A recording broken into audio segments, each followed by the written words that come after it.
Someone asked me today, how can I meditate? Every time I try to meditate, I can't seem to stop my mind from going all over the place. How can I quiet my mind and meditate? As a matter of fact, that's why I don't meditate, because I tried it one time and it didn't work. I just could not control my mind. How can I meditate? First of all, if you tried anything one time and you succeed at it and you're very good at it, I will be concerned, because that's not how we learn anything. That's not how the law of nature works. That's not how nature works.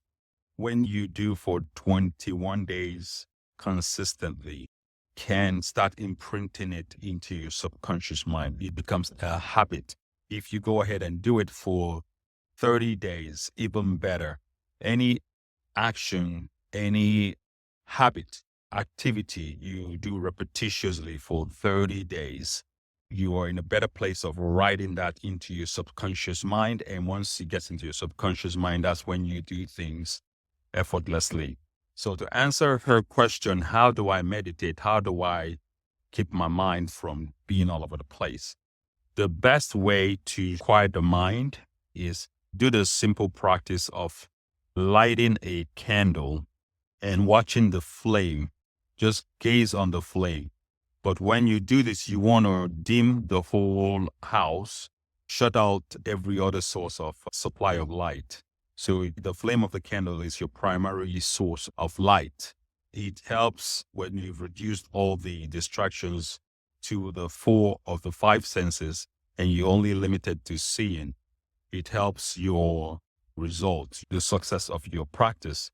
So you try doing this, or not try, you do this for 1 minute and slowly graduate and do it for 3 minutes. Just watch the flame. Keep your gaze on the flame. Then you progress to 5 minutes. If you do this consistently for 2 weeks, you find that doing 10 minutes is even easier. By the time you hit 21 days, which is 3 weeks, you can even focus on the light for 15 minutes. And by the time you get to 30 days, you can pretty much do it for 30 minutes. So you begin to become aware of where you are. You start to pay attention and to notice. You start to become conscious of your unconscious thought by just becoming aware, because that's what awareness is. And as you become aware, you even graduate to self-awareness. Self-awareness is your ability to observe your thoughts and emotion without adding your own personal story to it, without adding your own personal story or your own judgment to that thought and emotion. Just observe your thoughts and emotion the way it is. And you're not criticizing your thoughts, your emotion, you're not judging, because whenever we criticize or judge, we are operating from memory. And memory is something, if you don't get a hold of your memory, when I say get a hold, simple thing as becoming aware of the memory, then again, the mind being all over the place, the monkey brain, the monkey mind kicks in.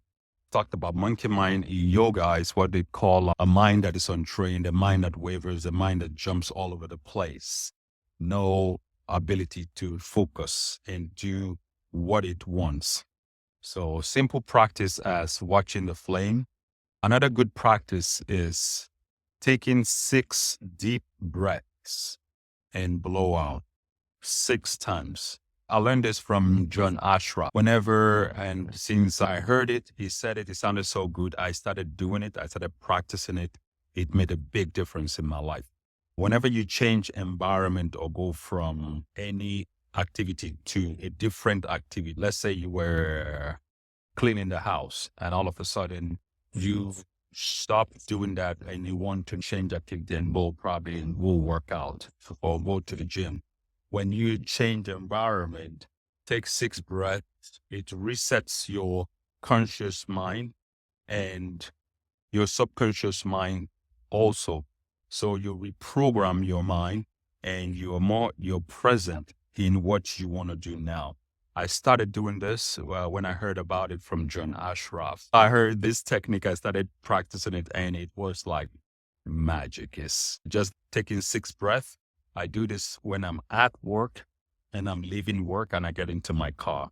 I take 6 deep breaths and I blow out 6 times. It helps. If you can do more, it helps a lot. When I'm going to work and I get into the car, I do it before I start the car, or I start the car and I do it. It doesn't really matter what order, but as long as you do this practice, it helps to reset your awareness. And awareness is where everything happens. Everything happens in our life in the conscious moment of now. Nothing happens in our life any other time but now. Now, what you do with your now is what determines the outcome of your life, which is basically your result. You find that even at work, when you're having a rough or busy morning or busy afternoon or busy day, if you take a break, either just step out of the environment that is getting really worked up and you go to the restroom, go to the balcony, just take 6 breaths, deep breaths in and out, and you come back to that work. There's a big shift in your emotions because you've reprogrammed your energy. You've reprogrammed your energy and they begin to function differently. So if you have any questions, any ideas, suggestions, things you want to hear, things you want to talk about, I'll be more than happy to entertain some guests. If you're an expert in any area of consciousness, awareness, personal development, mindset, just let me know. I'll be more than happy to bring you on as a guest and we can have a talk. Anyway, my name is Ike Onuoha, and thank you for watching. Thank you for hanging out with me. I know you have other choices, things to do, places to be at, but you chose to hang out with me and listen to my thoughts or my expression, nuggets of truth, wisdom, ideology, the science of life.